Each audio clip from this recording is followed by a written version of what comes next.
कुंजबिहारीला पुजाऱ्यांनीच jeans घातल्या तर हसू येतं आपल्याला, आपल्या भारतीय मनाला हसू येतं.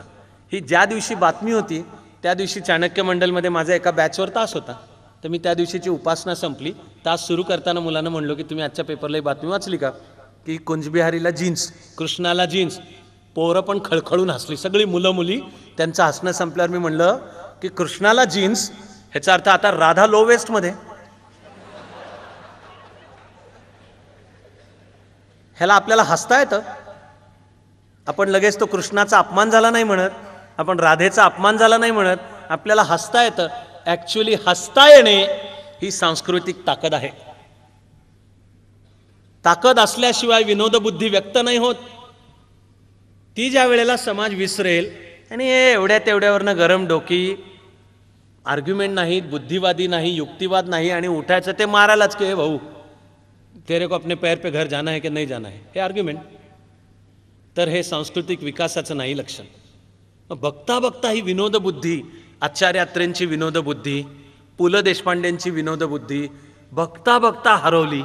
आणि एक इतकं असं ग्रीम म्हणतोय मी वातावरण, परस्पर द्वेषाचं सांस्कृतिक वातावरण, अर्थातच जातीपातींचं विष पेरलेलं आणि जहागिऱ्या ठरवणारं की विशिष्ट जातींचं आहे, हे सांस्कृतिक पतनाचंच निदर्शक आहे.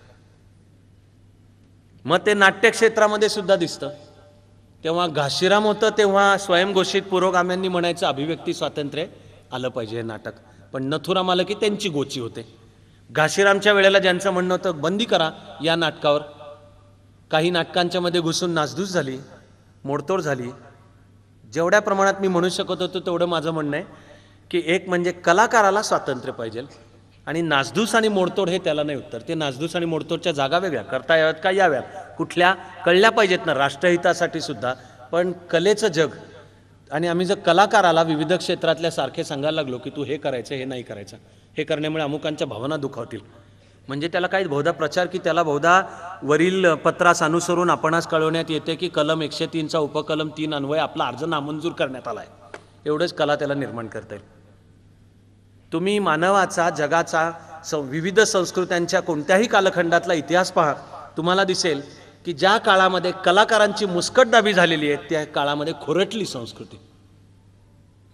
आणि जिथे मुक्तता आहे तिथे काही अनिष्ट आविष्कार सुद्धा दिसतील, पण मग संस्कृतीमध्ये जर ताकद असेल, उत्कट भव्यतेची घ्यावे, मिळमिळीत अवघेची टाकून द्यावे, तर संस्कृती उत्कट भव्यते घेते, मिळमिळीत अवघेची टाकून देते.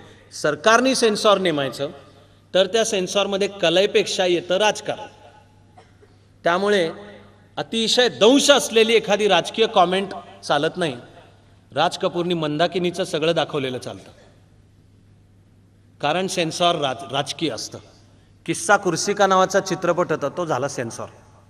प्रतिभावंत अत्यंत विनोदी चित्रपट, पण तो सत्ताधाऱ्यांच्या सत्तेवर टीका करणारा. आणि नंतर राज कपूरने अनेक गोष्टी केल्या त्या सगळ्या, कारण राज कपूर सत्ताधाऱ्यांशी जवळ नव्हतं. राज कपूर असामान्य कलाकार आहे, पण आज मी मराठीबद्दल बोलतोय. एवढंच आहे की त्या राज कपूरवर सुद्धा प्रभाव भालजी पेंढारकरांचा होता. पृथ्वीराज कपूर सकट हे सगळे कपूर बंधू भालजींना कुर्निसात करायचे. भालजी पेंढारकरांचं चित्रपटसृष्टीतलं स्थान. पण आता आपण चित्रपटसृष्टीकडे काही मिनिटांमध्ये जातो. अभिव्यक्ती स्वातंत्र्यामध्येच संस्कृतीचा विकास आहे. काही जणांना वाटतं मग अनिष्ट काही घडलं तर. पूर्वी एका शिक्षक खोलीमध्ये एकदा चर्चा चालू होती की आजकालची पोरं काही वाचतात, तर आपण एक यादी जाहीर केली पाहिजे की मुलांनी हे वाचायचं नाही.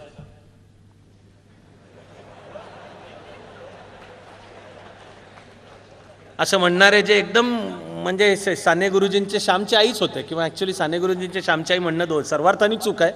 पुलंचा सखाराम घटण्या हे चौकोनी चेहऱ्याने म्हणले हे मुलांच्यावर वाईट संस्कार होत आहेत, मुलं काही वाचतायत आजकालच्या मुलांना, तर त्यांनी काय नाही वाचलं पाहिजे याची आपण एक यादी तयार केली पाहिजे. तर मी त्या सरांना म्हणलं की माझ्या 1-2 प्रश्नांची उत्तरं द्या. पहिली गोष्ट म्हणजे मुलांनी काय वाचलं नाही पाहिजे हे कोणी वाचून ठरवायचं.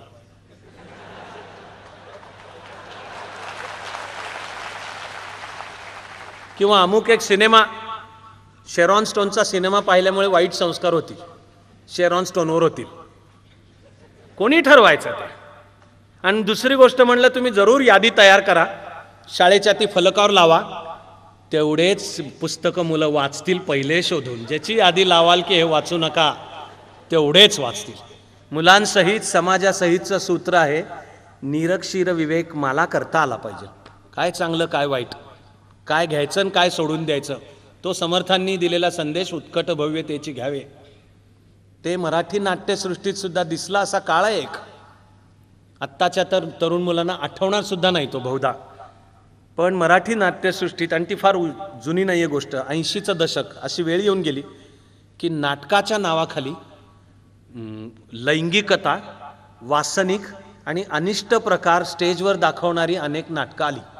त्याही वेळेला गदारोळ उठला की हे काय चाललेलं आहे आत्ताच्या ह्याच्यावर. मी त्या नाटकांची नावही सांगत नाही, माझ्या लक्षात आहेत, मी पाहिलेली नाहीत हे पण सांगतो, पण मला गरज नव्हती पाहण्याची. I had better options.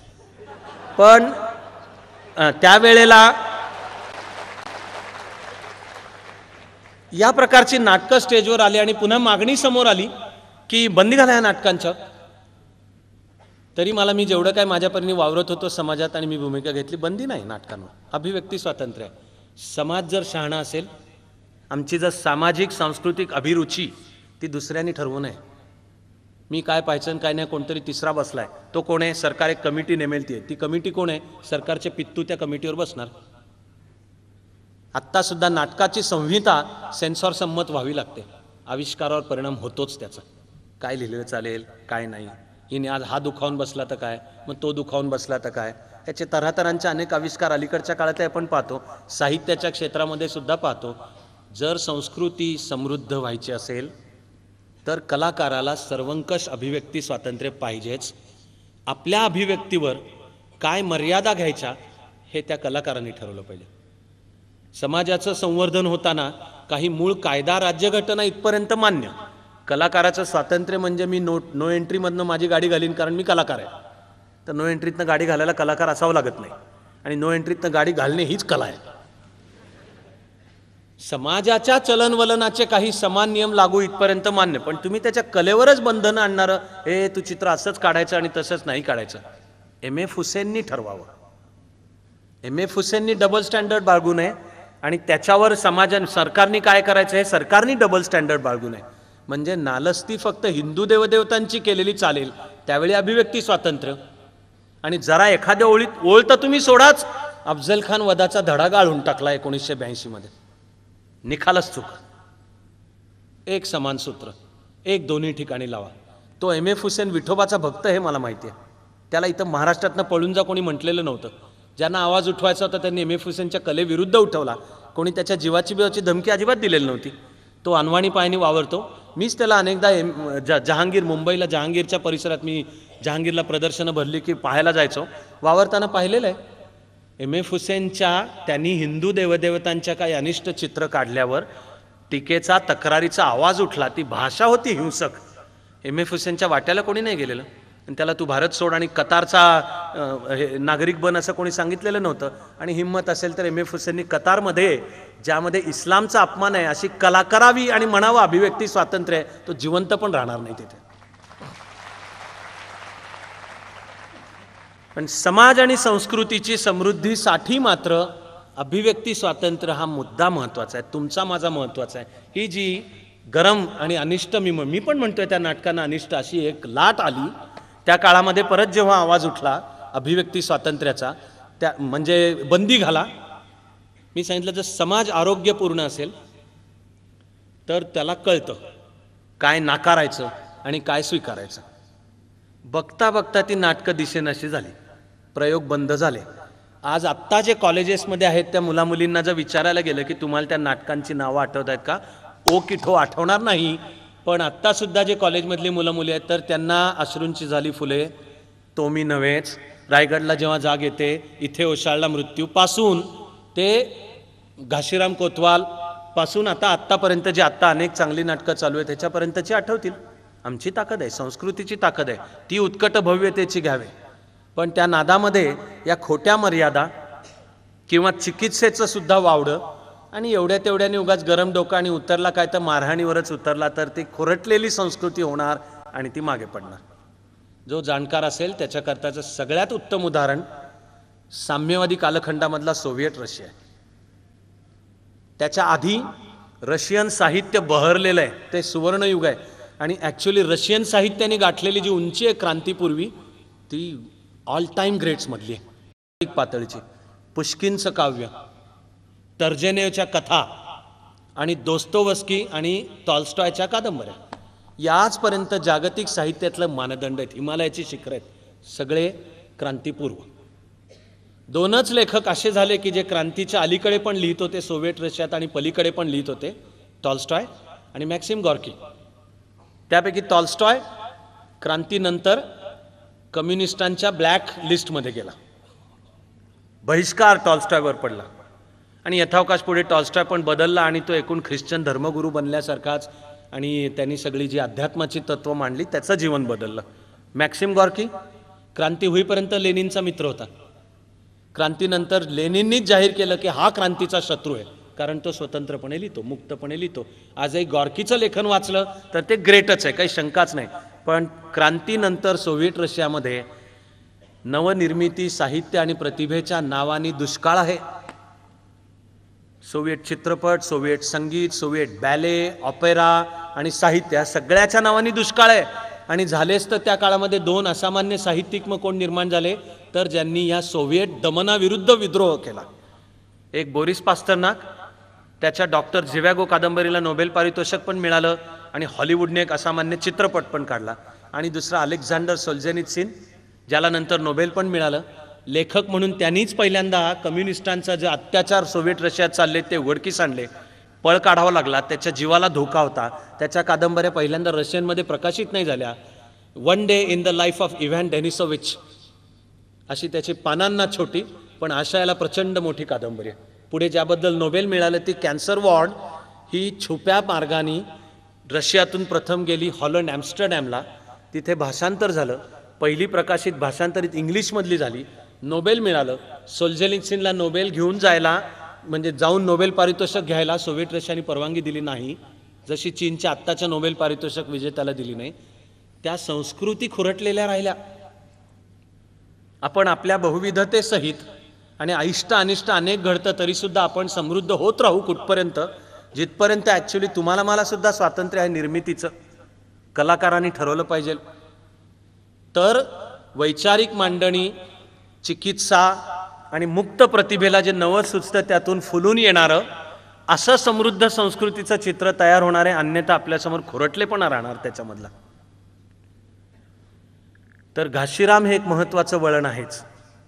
आणि अर्थात मला हे माहिती आहे वैयक्तिकसुद्धा की थिएटर अकॅडमीनी आणि जब्बार पटेलांच्या मार्गदर्शनाखाली जे बसायचे त्यांनी घाशीराम बसवण्यासाठी भरतमुनीच्या नाट्यशास्त्राचा अभ्यास केला. आणि त्या भरतमुनीच्या नाट्यशास्त्रातल्या ज्या परंपरा आहेत त्या सर्व पुढे आणल्या, पण आंधळेपणाने नुसत्या त्या चालवलेल्या नाही आहेत. सांस्कृतिक समृद्धीचा पण रस्ता हाच आहे. आमची सर्व परंपरा घेतली पाहिजे, शिकली पाहिजे, आत्मसात केली पाहिजे. पण नुसती परंपराच चालवणे याला संस्कृतीची समृद्धी म्हणत नाहीत. त्या परंपरेमध्ये भर घालता आली पाहिजे, नवं सुचलं पाहिजे त्याच्यामध्ये. सी रामचंद्र लताबाईंच्या एका गाण्याला संगीत देत होते. गाणाऱ्या ही लताबाई, चित्रपट होता हिंदी, पण सगळे त्याचे बाकीचे कलाकार, तंत्रज्ञ मराठी, संगीत सी रामचंद्र. माहिती नसेल ते नुसतं सी रामचंद्र नावावर जाऊ नका, दक्षिण भारतीय माणूस नाही आहे. त्यांचं नाव रामचंद्र चितळकर. माझ्या जीवनाची सरगम असं त्यांचं आत्मचरित्र प्रसिद्ध आहे. आणि एक अत्यंत हृदयस्पर्शी प्रसंग त्यांनी त्याच्यात मांडून ठेवला आहे. मी गाणं विसरतोय मुखडा, त्याबद्दल क्षमस्व. पण लताबाई ते कानाला जुनी टेक्नॉलॉजी होती, आत्ताची डिजिटल नाही. तर स्टुडिओमध्ये काचे पलीकडे ऑर्केस्ट्रा सगळा लावलेला, लताबाईंच्या कानाला हेडफोन, आणि त्या ते काही गाणे एका विशिष्ट रागात बसवलेलं गाणं होतं. आणि श्रीरामचंद्र ऑर्केस्ट्रा कंडक्ट करतायत. स्टुडिओच्या दाराशी हात असे छातीशी बांधून अनिल विश्वास उभे होते. अनिल विश्वास हे पितामह, संगीताचे पितामह, भले भले सुद्धा त्यांना मानतात. गाजलेल्या हिंदी गाण्यांचा जो काळ आहे त्यातले जे एकाहून एक दिग्गज म्हणजे नौशाद इत्यादी, हे अनिलदांचं नाव काढलं की असं करायचं. ते स्टुडिओच्या दारात उभे, अनिल विश्वास. तर श्रीरामचंद्र यांच्या सुरांच्यानुसार लताबाईंनी एक सुरावट म्हटली. श्रीरामचंद्र म्हणले नाही, टेक नाही, ओके नाही, हा टेक ओके नाही, परत म्हणा 3दा. तिसऱ्यांदा श्रीरामचंद्र लताबाईंच्या कानात काहीतरी जाऊन म्हटले आणि काचेच्या अलीकडे आले, गो त्यांनी टेक टेक पुन्हा दिला. यावेळेला लताबाईंनी एकच सूर बदलला. जे गाणं आणि जो राग चालू होता तिच्यामध्ये मूळ रागामध्ये शुद्ध निषाद होता, नी. ते माझ्या नीट लक्षात आहे. मी काय संगीताचा फार जाणकार नाही, हा जो प्रसंग सांगतोय त्याचा असल्याचा माझा दावा आहे. त्या सुरामध्ये शुद्ध निषाद आहे मूळ रागात. पहिल्या तिन्ही वेळा लताबाईंनी तो शुद्ध निषाद बरोबरच. आपण कोण म्हणणार आहे लताबाईंचा काय सूर चुकेल होय? एक वेळ सूर चुकेल पण लताबाई नाही चुकणार. मी उपमा दिलेली आहे की लता मंगेशकर ही सुरांची आई आहे आणि आशा भोसले ही सुरांची आजी आहे, मावशी आहे, सुरांची मावशी आहे. आणि ती आई याचं आता वय झालं लताबाईंचं. हे आशाबाईंचा आवाज अजून असा 17 वर्षाच्या मुलीसारखा, असा लखलखीत विजेसारखा अजूनही आहे. म्हणजे आत्ताचे तरुण गायक गायिका झक मारतील आशाबाईंच्या आवाजातल्या विजेपुढे. ही ताकद त्यांच्या अजूनही दिसते. तर लताबाई तो सूर बरोबरच म्हणत होत्या. अनिलदांनी पाहिलं आणि विचारलं श्रीरामचंद्रन की हे तू काय केलंस? तर ते लता, त्या आता वयाने पण मोठेच होते, ते फर्स्ट नेमवर म्हणायचे की तिने बरोबर म्हटलेलं होतं. तर तू काय केलंस? तर त्यांनी सांगितलं की मी हा सूर. अनिलदा पण म्हणले की तू शुद्ध निषादच्या जागी लताबाईंना कोमल निषाद घ्यायला सांगितला.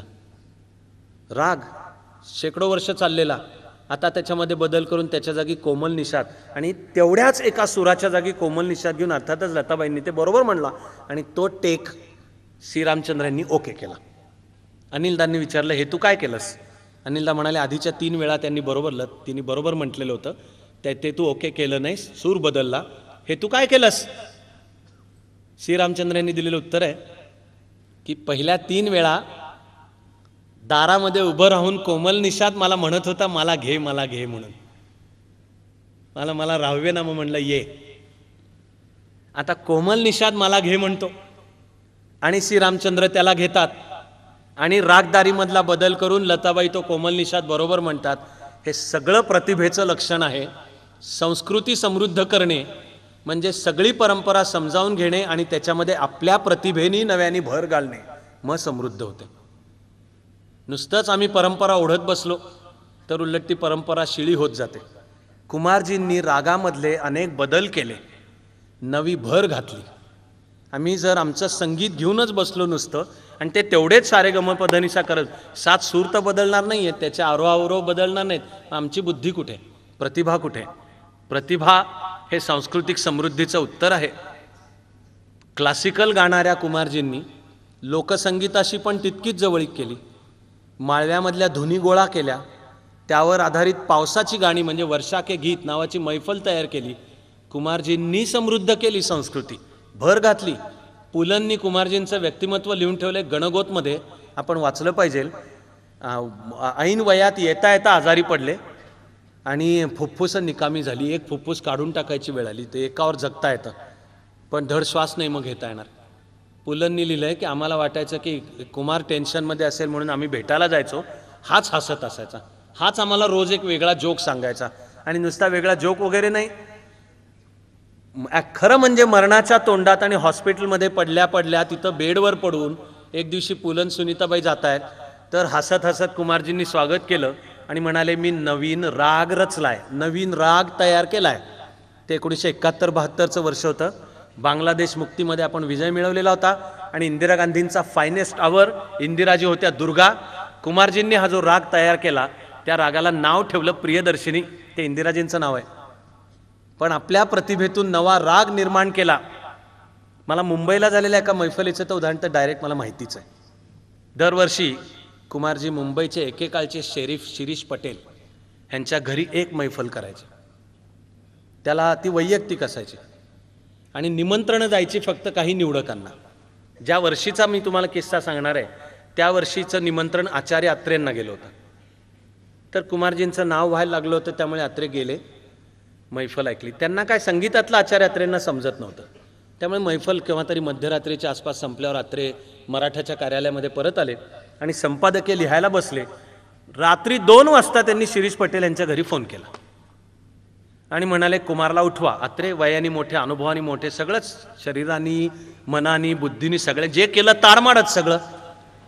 त्यामुळे अत्रेंचा फोन तो रात्री 2 असले म्हणून काय झालं तरी स्वागतच केलं पाहिजे. त्यामुळे शिरीष पटेल खुश, ते म्हणतायत कुमारला उठवा.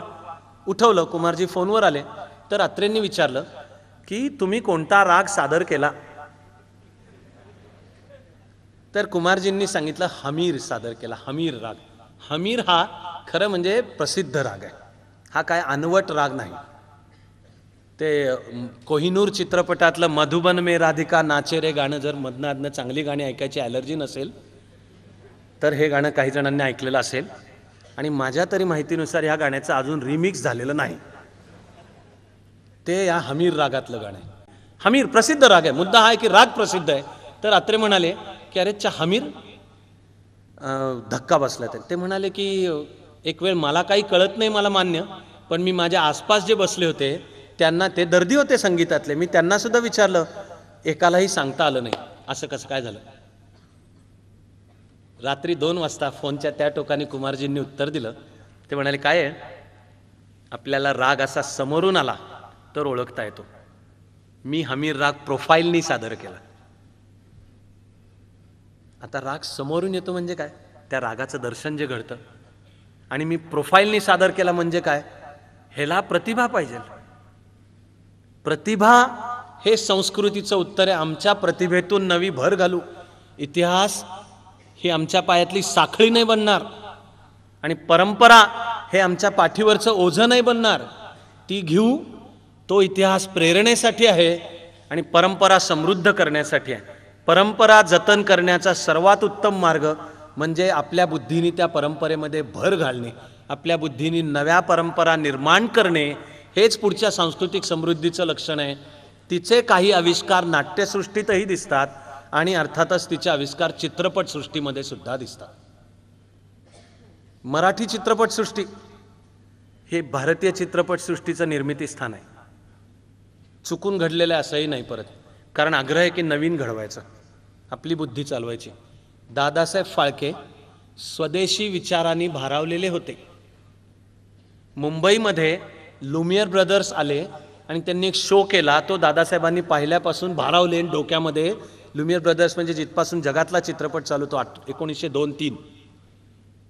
तर दादासाहेब फाळके भारावले आणि त्यांनी मनावर घेतलं की हे आपल्याला असंच करायचं. आणि नुसतं करायचं म्हणजे हे लक्षात घ्या की दादासाहेब फाळकेंचा पहिला चित्रपट राजा हरिश्चंद्र निघण्यापूर्वी, तो 1913 आहे, त्यापूर्वी काही फिल्म्स तयार झाल्या होत्या आणि शॉर्ट फिल्म्स की ज्याच्यामध्ये कथा आहे अशाही झालेल्या होत्या. पण भारतीय चित्रपटसृष्टीचा प्रारंभ त्या फिल्म्स मानल्या जात नाहीत. भारतीय चित्रपटसृष्टीचा प्रारंभ दादासाहेब फाळकेंनी तयार केलेली राजा हरिश्चंद्र.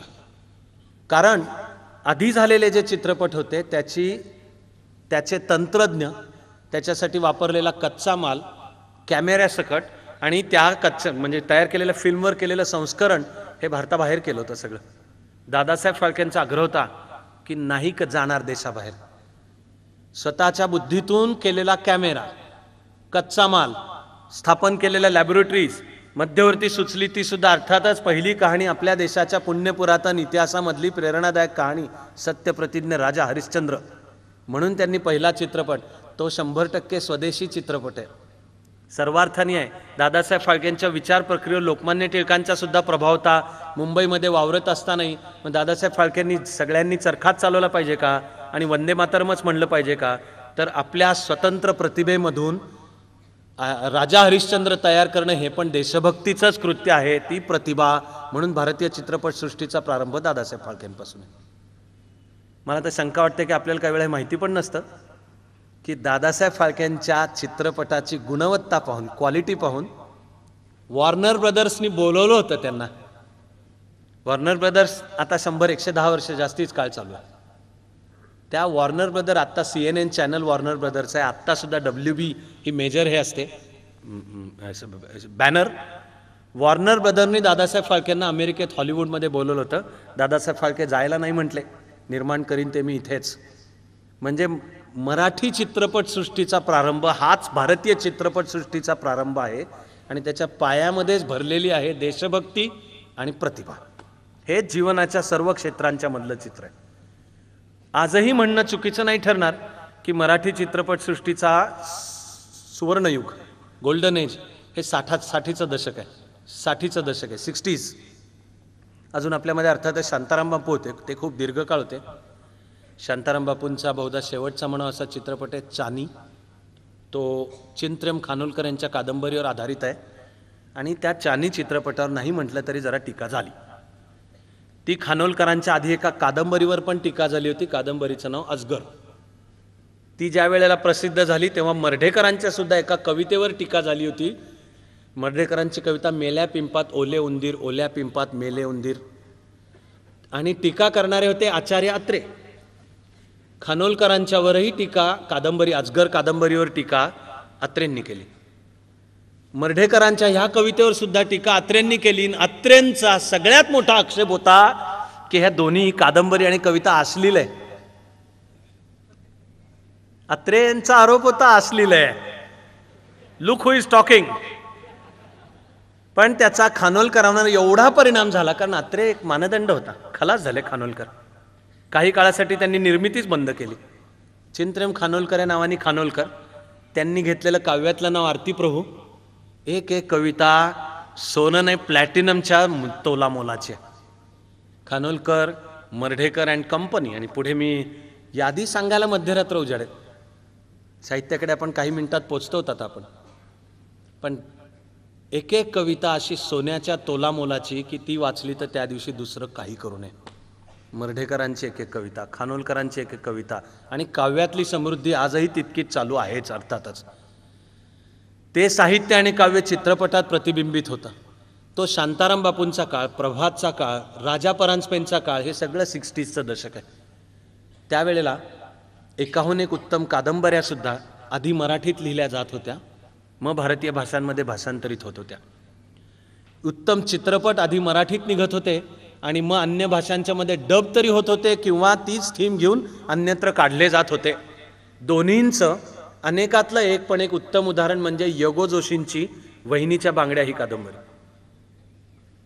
वहिनीच्या बांगड्या आणि यगो जोशींचा अर्थात शेवग्याच्या शेंगा हा सगळा कथासंग्रह, यगो जोशींच्याही कहाण्या सांगाव्यात तेवढ्या कमीत. वहिनीच्या बांगड्या हा चित्रपट प्रथम मराठीत निघाला. मग भाभी की चुडिया हिंदीत निघाला. भाभी की चुडियातली गाणी आजपर्यंत अजरामर आहेत आणि एकाहून एक ग्रेट आहेत. 60चा जमाना. पण महाराष्ट्र राज्य बनलं आणि बघता बघता मराठी चित्रपटाची दैना झाली, मागे पडला. मुंबई राहिलं केंद्र चित्रपट निर्मितीचं, पण ते हिंदी चित्रपट. हिंदी चित्रपटांच्या मधले काही अपवाद सोडले तर बाकी सगळं गटारच, म्हणजे कचरापेटी आणि गटारच. मी हिंदी चित्रपटसृष्टीचा आजचा विषय नाही आपला, ती मुंबईत आहे म्हणून नव्हे. हिंदी चित्रपटसृष्टीचं मी एका ओळीत केलेलं वर्णन अब्राहम लिंकनची माफी मागून की हिंदी चित्रपट are movies made by mentally retarded people, of mentally retarded people, for mentally retarded people. आणि आयुष्यभर दुसरा धंदा नाही, मुलगा मुलीच्या मागं लागतोय, खलास. एवढं आयुष्य म्हणजे सगळं मुलगा मुलीच्या मागं लागतोय. सगळ्या आयुष्याची इतकी कर्तव्यता म्हणजे लग्न झालं and they happily lived ever after. 1942च्या चळवळीच्या वेळेला मुलगा सायकलवरनं मुलीच्या मागं लागत होता, आता मोटरसायकलवरनं लागेल. 1942 किंवा परवापर्यंत फक्त मुलगाच मुलीच्या मागं लागत होता, आता सामाजिक परिवर्तन एवढंच आहे की आता मुलगी पण मुलाच्या मागं लागते. मग पुढे एकच एकाच्या मागं लागतोच्या जागी त्रिकोण आला. आणि आता फार तर सामाजिक प्रगती म्हणजे दुनिया आहे मेरे पीछे लेकिन मैं तेरे पीछे. आपले TV आले, त्याच्यावरच्या सिरियल्स आल्या, त्या भंकस आहेत सिरियल्स मेजॉरिटी सगळ्या. त्याच्यात कलेच्या नावाने बोंब आहे आणि उंची आणि संस्कृती तर त्याच्याहून एकाही अधिकृत पतीला पत्नीशी संबंध ठेवायला पैसे वर्षा. सगळ्या सिरियलमधलं मिळून कलेची उंची काय की ह्याचं तिच्याशी लफडं चालू आहे, त्याचं तिच्याशी लफडं चालू आहे. आणि आता आज कोण कोणाशी लफडं करतो. आणि जीवनातली सगळ्यात गंभीर समस्या काय कलेद्वारा व्यक्त होणारी की आता ती पत्नी दुसऱ्याबरोबर राहत होती, ती घरी येते का नाही येते आणि रवींद्र मंकणी तिला स्वीकारतो का नाही स्वीकारतो. म्हणजे मी मंकणी म्हणजे त्यांनी केलेली भूमिका असं म्हणतोय. तो एक उत्तम अभिनेता आहेच आहे. आमच्या कलेच्या जीवनाला सुद्धा काय दिसतंय, एवढंच दिसतंय, बेकार, कळाहीन. मी खरोखर एक प्रयोग म्हणून सुद्धा सुचवलाय, करायचं असेल तर आज घरी गेल्यावर सुद्धा करा. ते अनेक जण न सांगता करतच असतात. TV समोर बसायचं आणि असं चॅनल सर्फिंग करायचं. हां, तुम्हाला एकदा सगळे चॅनल येऊन फिरेपर्यंत कुठेतरी 2-4 ठिकाणी रडणं चालू असलेलं दिसेल. काय करतायत, रडतायत, अश्रू गाळणे. बहुधा लेखक किंवा दिग्दर्शकांना वाटतं की अभिनयाला आव्हान काय तर रडणे किंवा जोरजोरात केलेला आरडाओरडा, असे डोळे मोठे करून असे कशाचा अभिनय, कशाचं एडिटिंग आणि आपण कशाचं दाखवतो. माझ्या अमेरिकेच्या प्रवासामध्ये एकदा माझ्यावर एक वेळ आली, मी पाहत नाही, हे काही पाहिल्या डोक्याला ताप होतो त्याचा. पण मी अमेरिकेमध्ये ज्यांनी माझा कार्यक्रम योजलेला होता एका गावी त्यांच्याच घरी राहत होतो. तिकडे तेही मराठी सिरियल एक पाहत होते. आता ते त्याचे संपलं की जेवायचं होतं, त्यामुळे थांबणं भाग होतं. बरं ते इडियट बॉक्स, त्यामुळे ते समोर एकदा ते चित्र दिसायला लागली की आपण काही म्हणलं तरी लक्ष तिकडे वेधलंच जातं. एक मराठी सिरियल चालू होती आणि पाहावी लागली मला. एकूण वेळ अर्धा तास, त्यातले 8 मिनिटं जाहिरातींची सोडली तर 22, 22.5, 23 मिनिटं. त्या 23 मिनिटांच्या मध्ये घडलं काय बरं ते मला धड म्हणता पण ना की काहीतरी आपण दुसरं पाहूयात ना. बरं ह्या मालिकेवर टीका करायला जावी तर ज्यांच्या घरात आहेत त्यांच्याच ॲस्थेटिक सेन्सवर टीका केल्यासारखं झालं ना. ती घरातली वहिनी मला जेवायला वाढायची नाही, बाहेर काढेल, मुर्दा बसवला तुझा म्हणेल. ते तिकडं असल्यामुळे त्यांना हे मराठी म्हणून ते ती सिरियल पाहते असतील कदाचित, त्यामुळे मला बसावं लागलं.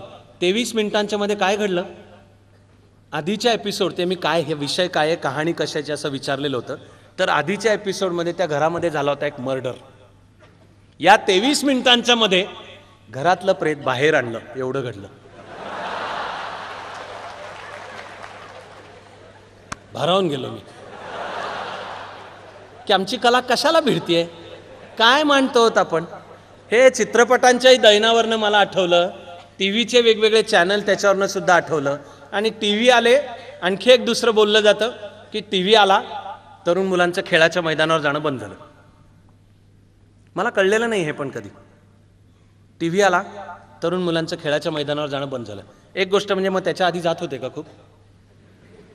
आणि दुसरी गोष्ट म्हणजे ज्या देशात टीव्ही निर्माण झाला आणि ज्या पाश्चिमात्य संस्कृतींच्या मध्ये तो टीव्ही खूप पसरलेला आहे, तो खेळात आहे की अजून पुढे, तो कुठं मागं पडलाय. म्हणजे मग दोष टीव्हीचा नाही आहे, आमचा आहे. आणि रिमोट पण आमच्याच हातात आहे ना. मग पुढे केबल चॅनल आले आणि त्याच्यावर भलं बुरं आलं. पुढे इंटरनेट पण आला आणि त्याच्यावर पण भलं बुरं आलं. पहिल्यांदा ब्लॅक अँड व्हाईटचा टीव्ही आल्यानंतर सुद्धा कधीतरी आठवड्यात एखादा सिनेमा वगैरे असायचा. तरी माझं आजपर्यंत म्हणणे, ज्येष्ठांची पिढी बहुधा मान्य करेल की टीव्हीच्या, भारतीय टीव्हींच्या सिरियलचं जर सुवर्ण गोल्डन एज काढायचं झालं तर पहिला ब्लॅक अँड व्हाईटचाच जमाना निघेल की ज्या वेळेला एका वेळी 4 सिरियल्स चालू होत्या. चांगली का वाईट गोष्ट आहे तुम्ही ठरवा, पण त्या हिंदीतल्या होत्या. हम लोग, ये जो है जिंदगी, खानदान आणि नुक्कड.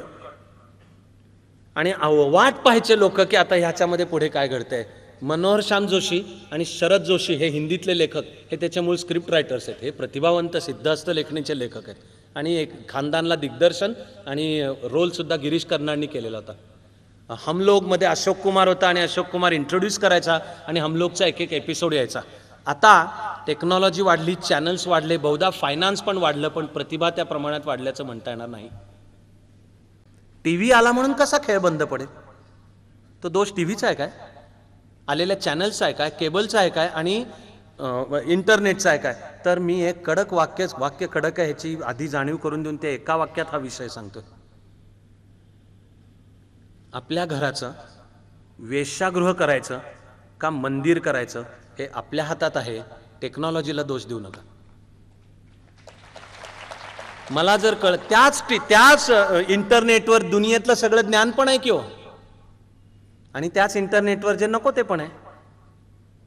तरुण पिढी त्यांनी जर बिघडायला लागली तर देश आणि संस्कृती तरी काय लायकीच आहे. तरुण पिढीला जेव्हा निरक्षीर विवेक करता येतो, टीव्ही आहे पण आम्ही शरीर घडवणारच आहोत, मैदानं भरलेली असतात, जिम ओसंडून वाहत असतात, सध्या वाहत असतात, चांगलं चित्र दिसायला लागलंय. आणि त्यामागे काय मुख्य प्रेरणा आपण बलदंड होऊ आणि देशाची सेवा करू वगैरे नाहीये. रस्त्याने मी जाताना मुलींनी वळून बघितलं पाहिजे. माझं म्हणणे त्यासाठी तरी कर्ण आलंय का. मुळदूस फुंकर मारली तर पर्वतीवर जाऊन पडेल असा होण्यापेक्षा या प्रेरणेने तरी कर, पण व्यायाम कर. कचकावून कमावलेलं शरीर पण असायला पाहिजे. तर मग एक बलवान संस्कृती आहे. म्हणजे पुन्हा मुक्काम आपण पूर्ण करून येतो. कलेचे वेगवेगळे टप्पे आणि आविष्कार जरी झाले तरी ज्या संस्कृतीत मुळातली ताकद उत्कट भव्यतेची घ्यावे मग ती राहील. पण 60s मधल्या जमान्यानंतर मात्र मराठी चित्रपटाला एक अवकळा आली. त्या अवकळा आलेल्या काळामध्ये खरोखर एकच दैदिप्यमान हिराच, मी त्याला हिरा म्हणतो, काही जणांना त्याचं काही पसंत असेल नसेल, ते म्हणजे दादा कोंडके. दादा कोंडके हे मुळात आधी आपल्या स्टेजवरचे प्रतिभावंत कलाकार. आणि मी असं भाग्यवान आहे की मला दादा कोंडके आणि निळू फुलेंनी काम केलेलं विच्छा माझी पुरी करा पाहायला मिळालं. किंवा दादबा इंदूरकरांचं गाढवाचं लग्न हे वगनाट्य लोकनाट्यांचे प्रकार हे आले तर मला दादबा इंदूरकरांचं गाढवाचं लग्न पाहायला मिळालं. पुढे आता प्रकाश आणि जयमाला इनामदार करतात. आणि विच्छा प्रत्येक कलाकाराचं स्वप्न असतं. अनेक नाटकांच्या बद्दल जसं आहे की प्रत्येक प्रतिभावंत कलाकार मला आयुष्यामध्ये कधीतरी एकदा ही भूमिका करायला मिळाली पाहिजे असं म्हणतो. उदाहरणार्थ कुसुमाग्रजांचं नटसम्राट. प्रत्येक प्रतिभावंत अभिनेत्याची इच्छा असते की आपल्याला एकदा त्यातल्या गणपतराव बेलवलकराची भूमिका करता आली पाहिजे असा नटसम्राट. तसे ह्या वेगवेगळ्या नाटकांच्या मधले तर त्या नाटकांचे चित्रपटांमधली रूपांतरं सुद्धा दिसतात. ते लेखणीचं सिद्धहस्त दिसतं. पण मराठी चित्रपटाला अवकळा आलेल्या काळात दादा कोंडकेचे चित्रपट आधी स्टेजवरचा कलाकार. खरं म्हणजे आधी दादा कोंडके सामाजिक चळवळीतला कलाकार. राष्ट्रसेवा दल सेवादलाचं कलापथक त्याच्यामध्ये दादा कोंडके, निळू फुले, लेखक पु ल, सुनीताबाई पण मूळ त्या सामाजिक चळवळीमधल्या. मग दादा कोंडके पुढे चित्रपटाकडे वळले आणि द्वयर्थी संवादांचे चित्रपट आहेत. प्रसंगी कोणी म्हणेल की अश्लीलतेच्या मर्यादा ओलांडणारे सुद्धा चित्रपट आहेत. पण मराठी प्रेक्षकाला चित्रपटगृहाकडे वळवेल असं त्या काळात राहिलं. बाकी परवापर्यंत अन्यथा पाहिलं तर एक जमाना तमाशापटांचा आहे. त्यातला सर्वोत्कृष्ट बहुधा पिंजरा, पुन्हा संगीत राम कदम, भन्नाट प्रकार. पण मग तो एक स्टिरियोटाईप बनून गेला की तमाशापट. आणि मग नंतर दुसरा जमाना आला परवा तर तो मराठीमध्ये प्रचंड बिझनेस केलेला सिनेमा कोणता, माहेरची साडी. आणि बघावं सिनेमांची नावं किंवा काय तर ते मराठी चित्रपट माहेरची साडी आणि सासरची बिडी ह्याच्या पलीकडे जायलाच तयार नाही. ही सुनबाई, ते मामनजी, ती वंश, ती भावजाई सिनेमांची टायटल्स पहा त्या काळातली सगळी अशाच प्रकारची दिसतील. आणि सचिनचे चित्रपट, सचिन स्वतः प्रतिभावंत कलाकार. अजब तुझे सरकारपासून त्याची अभिनयाची कारकीर्द चालू होती. तो लहान बाल कलाकार, ब्लॅक अँड व्हाईट चित्रपट आहे. अजब तुझे सरकार हा सचिनने एका गुंड पोराचा रोल केला आहे, अफलातून केला आहे. पुढे त्यांनी हिंदी चित्रपटसृष्टीत नाव कमवलं, मराठीमध्ये अनेक चित्रपट काढले. आणि महेश कोठारे. पण मग त्याच्यामध्ये धांगरदिंगा आहे. मला म्हणायचं आहे की बहुसंख्य चित्रपटांमध्ये एक उथळपणाच आहे. ना ती कला, ना वास्तवाला भिडत, ना खोल उतरत, काहीतरी माकड चाळे म्हणजे विनोद. आमच्या विनोदाची जास्तीत जास्त उंची म्हणजे काय की रस्त्यावरनं चाललेल्या केळीच्या सालावरनं धाडकन आपटला की हे हे हे, किंवा हे असा केक उचलला आणि तो समोरच्याच्या तोंडात मारला. पुलंचा विनोद, आचार्य अत्रेंचा विनोद, चिंतामणराव कोल्हटकरांचा श्रीकृ कोल्हटकरांचा विनोद कुठे पडले मागे.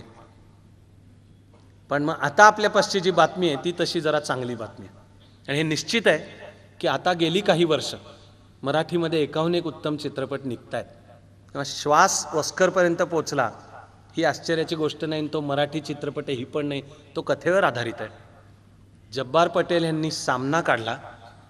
सामना हे मराठी चित्रपटातलं एक वळण आहे महत्त्वाचं. ब्लॅक अँड व्हाईट स्क्रिप्ट, पुन्हा विजय तेंडुलकर आणि डॉक्टर लागू आणि निळू फुलेच्या अभिनयाची जुगलबंदी. खास ग्रामीण राजकारण, साखर कारखाना, पोल्ट्री, निवडणुका. निळू फुलेंनी राजकीय पुढाऱ्याची भूमिका केली, हिंदूराव पाटील. आणि डॉक्टर लागूंनी भूमिका केली एक अज्ञात मास्तर, नन्हे मास्तर नावच त्यांचं.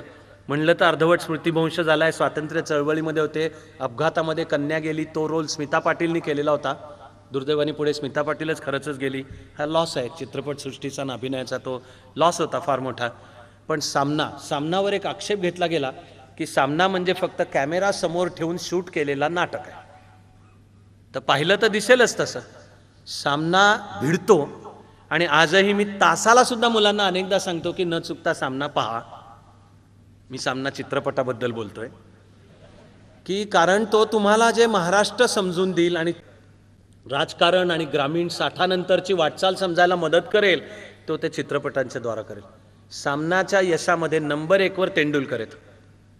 त्यांच्या प्रतिभेनी ते मांडलेलं सगळं राजकारण, समाजकारण आणि खटकेबाज संवाद. मग नंबर 2 वर डॉक्टर आणि निळू फुले. त्या अभिनेत्यांच्या समोर कॅमेरा काय लागतो आणि जब्बार काय लागतो. मग जब्बार पटेल प्रतिभावंत दिग्दर्शक आहेत, काही शंकाच नाही. पुढे त्यांनी काढलेला मराठी कादंबरी शांताबाई निसळ यांची कादंबरीवर आधारित उंबरठा चित्रपट हाही सामाजिक चळवळीतला, चित्रपटाच्या असामान्यत्वातला, आणि स्मिता पाटील आहे मुख्य अभिनेत्री त्यातली, ह्याच्यामधलं एक महत्त्वाचं वळण आहे. एक वेळ अशी आली की वर्षाला 4 किंवा 5 सिनेमांपेक्षा जास्ती सिनेमे निघत नव्हते मराठीमधनं, बंद झाले. आणि आता गेली काही वर्ष पुन्हा निघतात. ते एकाहून एक चांगले आहेत. मराठी चित्रपटसृष्टी वेगळी वाट चोखाळते. फालतूपणा, उथळपणा, सवंगपणापेक्षा प्रसंगी ते चित्रपट काही वेळा गंभीर वाटतात, गरजेपेक्षा गंभीर वाटतात, पण ते भिडतात. ते चित्रपट जीवनाला पण भिडतात. ते चित्रपट नवे प्रयोग पण मांडतात आणि नव्या मराठी प्रतिभेचे आविष्कार त्यामध्ये दिसतात, असं माझं सुद्धा आहे मत.